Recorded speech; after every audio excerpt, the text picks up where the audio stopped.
নমস্কাৰ বন্ধুসকল, মোৰ ইউটিউব চেনেললৈ পুনৰ আপোনালোকক স্বাগতম জনাইছোঁ। আজিৰ ভিডিঅ'টোত আমি আলোচনা কৰিম ভাৰত বুৰঞ্জীৰ কেইটামান গুৰুত্বপূৰ্ণ প্ৰশ্ন। তো আহক বেছি দেৰি নকৰি আজিৰ ভিডিঅ'টো আৰম্ভ কৰোঁ। আজিৰ এক নম্বৰ প্ৰশ্নটো হৈছে, ভাৰতৰ প্ৰথম শাকা ৰজা কোন আছিল? এ মুগা, বি ৰুদ্ৰদামন, চি এজেছ আৰু ডি ঘটোৎকচা। বন্ধুসকল, ইয়াৰ শুদ্ধ উত্তৰটো হৈছে মুগা। আহক আমি পৰৱৰ্তী প্ৰশ্নলৈ আগবাঢ়ি যাওঁ। 2 নম্বৰ প্ৰশ্ন, কোন বছৰত অশোকে কলিংগ আক্ৰমণ কৰিছিল? এ খ্ৰীষ্টপূৰ্ব 261, বি খ্ৰীষ্টপূৰ্ব 235, চি খ্ৰীষ্টপূৰ্ব 285 আৰু ডি খ্ৰীষ্টপূৰ্ব 275। 2 নম্বৰ প্ৰশ্নৰ শুদ্ধ উত্তৰটো হৈছে খ্ৰীষ্টপূৰ্ব 261। 3 নম্বৰ প্ৰশ্ন, শাকাসকলে কাৰ সৈতে সত্ৰপ চৰকাৰ ব্যৱস্থা প্ৰৱৰ্তন কৰিছিল? এ পাৰ্থিয়ান, বি কুশন, চি জুংগাছ আৰু ডি সাতবাহন। বন্ধুসকল, 3 নম্বৰ প্ৰশ্নৰ শুদ্ধ উত্তৰটো হৈছে পাৰ্থিয়ান। বন্ধুসকল, আহক আমি পৰৱৰ্তী প্ৰশ্নলৈ আগবাঢ়ি যাওঁ। তাৰ আগতে আপোনালোকলৈ এটা অনুৰোধ, যদি আপোনালোক চেনেলটোলৈ নতুন তেতিয়াহ'লে প্লিজ চেনেলটো ছাবস্ক্ৰাইব কৰি ওচৰত থকা বেল আইকনটো প্ৰেছ কৰি দিব। লগতে যদি ভিডিঅ'টো ভাল লাগিছে তেনেহ'লে লাইক, কমেণ্ট আৰু শ্বেয়াৰ কৰিবলৈ নাপাহৰিব। এতিয়া 4 নম্বৰ প্ৰশ্নটো চাওঁ আহক। প্ৰাচীন ভাৰতৰ গণৰাজ্যবোৰ কোন ৰাজবংশৰ দ্বাৰা ধ্বংস কৰা হৈছিল? এ মৌৰ্য সাম্ৰাজ্য, বি গুপ্ত সাম্ৰাজ্য, চি পল্লৱ আৰু ডি ইণ্ডো-গ্ৰীক।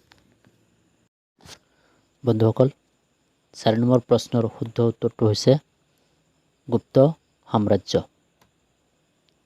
5 নম্বৰ প্ৰশ্ন, আলেকজেণ্ডাৰ ভাৰতীয় উপমহাদেশৰ কোনখন নদীলৈকে গৈছিল? এ সতলজ, বি সিংহ, চি বিয়াছ আৰু ডি ঝিলাম। বন্ধুসকল, 5 নম্বৰ প্ৰশ্নৰ শুদ্ধ উত্তৰটো হৈছে বিয়াছ। 6 নম্বৰ প্ৰশ্ন, নিম্নলিখিত কোনটোৱে অস্থায়ীভাৱে মগধৰ ৰাজধানী বৈশালীলৈ স্থানান্তৰিত কৰিছিল? এ উদয়ন, বি শিশুনাগা, চি কালাচুকা আৰু ডি মহাপদ্মনন্দ।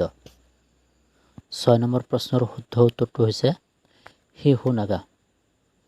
7 নম্বৰ প্ৰশ্ন, নিম্নলিখিত কোনজন ৰজাক মৌখাৰী আধিপত্যৰ প্ৰকৃত প্ৰতিষ্ঠাপক হিচাপে গণ্য কৰা হয়? এ সৰ্ববৰ্মন, বি ঈশানাভাৰ্মন, চি গ্ৰহবৰ্মনা আৰু ডি অৱন্তিবৰ্মন। আৰু ইয়াৰ শুদ্ধ উত্তৰটো হৈছে ঈশানাভাৰ্মন। 8 নম্বৰ প্ৰশ্ন, নিম্নলিখিত কোনজন ৰজা অৱন্তিবৰ্মনৰ উত্তৰাধিকাৰী হৈছিল? এ শংকৰবৰ্মন, বি জয়সিংহ, চি বজ্ৰযুগ আৰু ডি যশোবৰ্ধন। 8 নম্বৰ প্ৰশ্নৰ শুদ্ধ উত্তৰটো হৈছে শংকৰবৰ্মন। 9 নম্বৰ প্ৰশ্ন, নিম্নলিখিত কোনজন ৰজাই নালন্দা মঠ পুনৰুজ্জীৱিত কৰিছিল? এ গোপাল, বি উপশাকা, চি ধৰ্মপাল আৰু ডি সৰ্বজ্ঞমিত্ৰ। 9 নম্বৰ প্ৰশ্নৰ শুদ্ধ উত্তৰটো হৈছে গোপাল।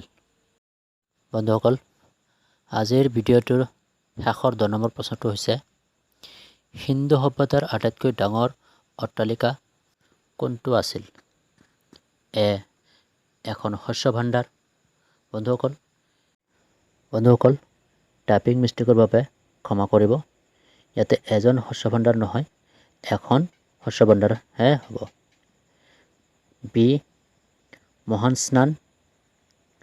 চি এটা দুমহলীয়া ঘৰ। ডি স্তম্ভযুক্ত হল। বন্ধুসকল, আজিৰ এই ভিডিঅ'টোৰ শেষৰ 10 নম্বৰ প্ৰশ্নৰ শুদ্ধ উত্তৰটো হৈছে এখন শস্য ভাণ্ডাৰ।